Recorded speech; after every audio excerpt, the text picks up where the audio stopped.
కేంద్ర ప్రభుత్వం నిర్వహిస్తున్న వివిధ సేవింగ్ స్కీమ్లలో senior citizen saving scheme SCSS ఒక ముఖ్యమైన పథకం. ఈ పథకం ముఖ్యంగా రిటైర్మెంట్ తీసుకున్న వారికి స్థిరమైన ఆదాయం అందించడమే లక్ష్యంగా రూపొందించబడింది. స్టాక్ మార్కెట్లలో ఉండే ప్రమాదాలు లేకుండా సురక్షితంగా పెట్టుబడి పెట్టి ఆదాయం పొందే అవకాశం ఇందులో ఉంటుంది. ఉద్యోగుల్లో ఉన్నప్పుడు నెల నెల జీతం రూపంలో ఆదాయం ఉంటే రిటైర్మెంట్ తర్వాత అలాంటి స్థిరమైన ఆదాయం లేకపోవడం చాలామందికి సమస్యగా మారుతుంది. అలాంటి పరిస్థితుల్లో ఎస్సీఎస్ఎస్ పథకం మంచి ప్రత్యామ్నాయంగా ఉంటుంది. ఈ ఖాతాను పోస్ట్ ఆఫీసులు లేదా గుర్తింపు పొందిన బ్యాంకుల్లో సులభంగా ప్రారంభించవచ్చు. ప్రస్తుతం ఈ పథకంపై సుమారు 8.2% వార్షిక వడ్డీ లభిస్తోంది. ఈ వడ్డీని ప్రతి 3 నెలలకు ఒక్కసారి చెల్లిస్తారు.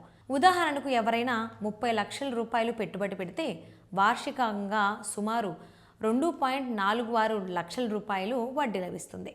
అంటే ప్రతి 3 నెలలకు సుమారు 61,500 రూపాయలు, నెలకు సగటున 20,500 రూపాయల వరకు ఆదాయం వస్తుంది.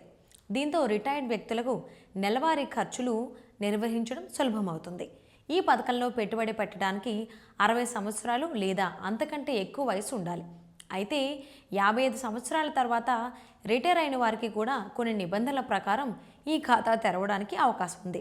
భార్యాభర్తలు కలిసి జాయింట్ అకౌంట్ కూడా ఓపెన్ చేసుకోవచ్చు. ఈ పథకంలో పెట్టుబడులకు ఆదాయపు పన్ను చట్టంలోని సెక్షన్ 80C కింద పన్ను మినహాయింపులు కూడా లభిస్తాయి. ఒక ఆర్థిక సంవత్సరంలో 1.5 లక్షల రూపాయల వరకు పెట్టుబడిపై ట్యాక్స్ బెనిఫిట్ పొందవచ్చు. ఎస్సీఎస్ఎస్ ఖాతాకు 5 ఏళ్ల లాకిన్ పీరియడ్ ఉంటుంది. ఈ గడువు పూర్తయ్యాక అవసరమైతే మరో 3 సంవత్సరాలు పొడిగించుకునే అవకాశం ఉంది. అంటే మొత్తం 8 ఏళ్ల వరకు ఈ ఖాతాను కొనసాగించవచ్చు.